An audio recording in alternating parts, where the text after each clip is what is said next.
प्यारे छात्रों, नमस्कार, सुप्रभात। मैं डॉक्टर हेमचंद्र जोशी फिर से स्वागत करता हूं आपका इस कार्यक्रम में घर से पढ़ो नामक इस कार्यक्रम में, जो कि अल्मोड़ा जिला शिक्षा अधिकारी कार्यालय से संचालित किया जा रहा है द्वारा संचालित किया जा रहा है। बच्चों, आज अभी हम कक्षा 10 के द्वितीय पाठ बुद्धिर्बलवती सदा नामक पाठ को पढ़ना शुरू करते हैं। इसको हमें, क्योंकि हमें वीडियो की जो हमारा समय है उसको हमें ध्यान में रखते हुए पाठ का कुछ अंश आज पढ़ेंगे, कुछ अंश अगली वीडियो में पढ़ेंगे। प्रस्तुतोऽयं पाठः सुख सप्ततिः कथा ग्रंथस्य संपादनं कृत्वा संगृहीतोऽस्ति। सुख सप्ततिः नामक एक कथा ग्रंथ है, उससे संपादन कर यह पाठ लिया गया है। अत्र पाठांत से स्वलघुपुत्राभ्यां सह कानन मार्गे पितुगृहं प्रति गच्छन्त्याः बुद्धिमती नाम्न्याः महिलायाः मतिकौशल प्रदर्शनम वर्तते। इस कथा में गहन कानन में एक बहुत जंगल है। कानन माने जंगल का रास्ता है। उसमें एक लड़की है जिसका नाम बुद्धिमती है।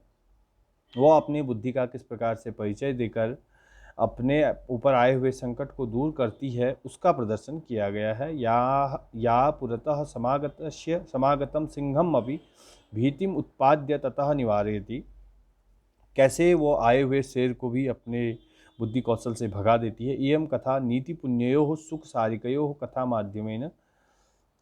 माध्यमेन सधत्ते विकासार्थम प्रेरयति। मतलब यह कथा जो है नीति और युक्ति का कैसे प्रयोग कर बड़ी बड़ी चुनौतियों से कैसे निपटा जा सकता है, इसका हमें बोध कराती है, इसका ज्ञान प्राप्त कराती है। बच्चों, अस्ति देवलाख्यो ग्राम, देवली नामक कोई ग्राम है, उसकी बात वहाँ की यह घटना है। क्या घटना है? तत्र राजसिंह नाम राजपुत्र वसति स्म। तो वहाँ पर राजसिंह नामक कोई राजपुत्र, माने राजा का लड़का रहता था। राजसिंह नामक कोई राजपुत्र निवास करता था।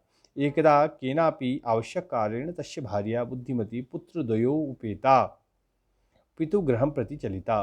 कुछ आवश्यक कार्य से उसकी जो पत्नी है वह बुद्धिमती है। बुद्धिमती जो नामक उसकी पत्नी है, पुत्रद्वयो उपेत, दोनों पुत्रों को साथ लेकर पिता के घर की ओर प्रति चलिता।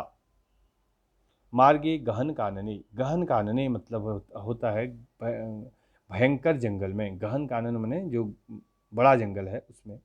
शब्दार्थ आप नोट करते रहेंगे। सा एकम व्याघ्रम ददर्श, उसने एक व्याघ्र देखा।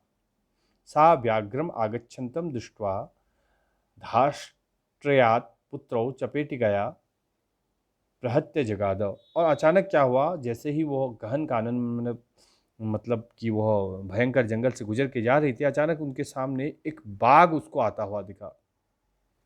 जब बाघ आता हुआ दिखाई दे किसी को, तो आप समझ सकते हैं कि क्या स्थिति होती है। लेकिन उसने बहुत ही बुद्धि का प्रयोग करते हुए उसने क्या किया, सा एकम व्याघ्रम ददर्श, उसने जब एक बार सा व्याघ्रम आगच्छन्तम दृष्ट्वा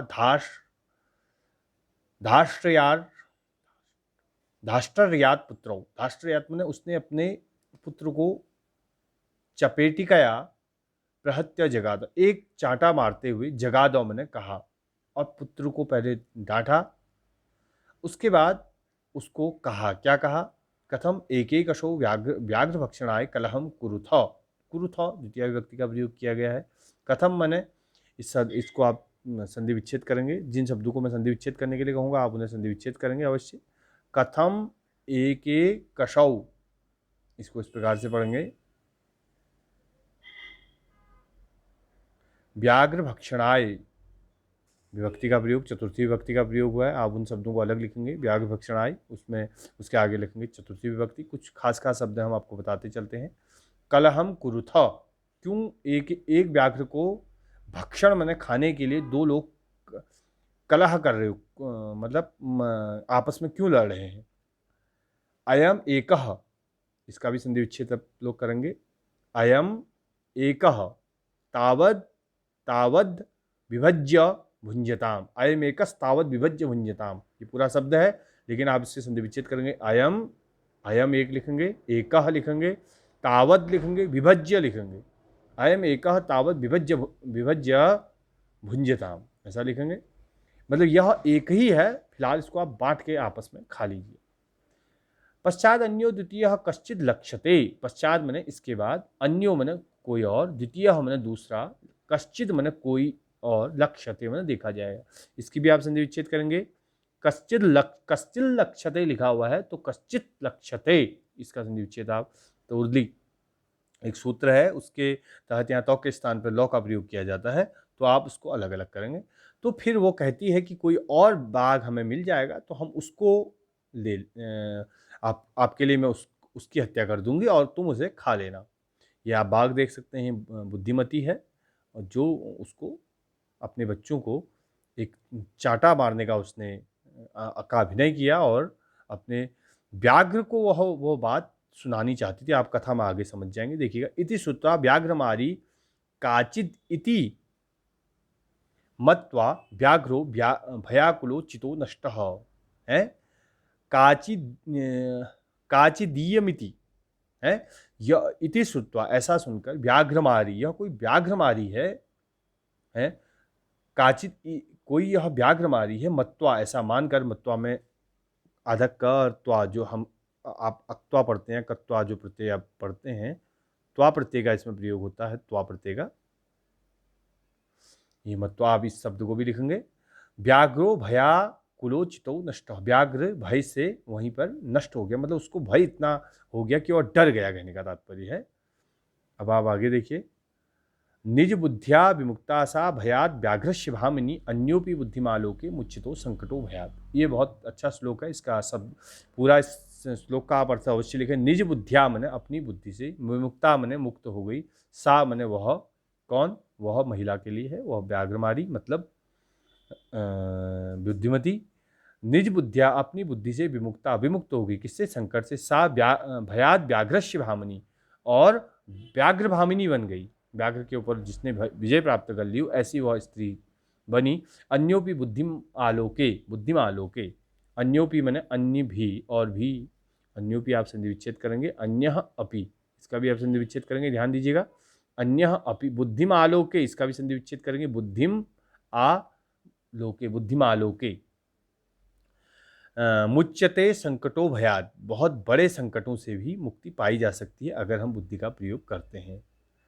तो ये इसका अभी तक हम अर्थ जान पाए हैं। अब हम देखते हैं आगे। भयाकुलो व्याघ्र कश्चित धूर्तः शृगाल हसन्नाह, भयाकुल, जब वह व्याघ्र भागने लगा तो भागता है तो उसको कोई एक धूर्त सियार जो है वो उसे देखता है, और इसकी हम कथा को आगे कल की वीडियो में बताएंगे बच्चों। अभी हमें इस वीडियो को यहीं पर रोकना होगा क्योंकि आपको ये वीडियो पोर्टेबल वीडियो चाहिए। तो इस वीडियो या बाकी अर्थ हम आपको कल बताएंगे। जो मैंने आपको आपको बताए हैं उन चीज़ें वो आप नोट करेंगे, ऐसी उम्मीद करता हूँ। तब तक के लिए नमस्कार।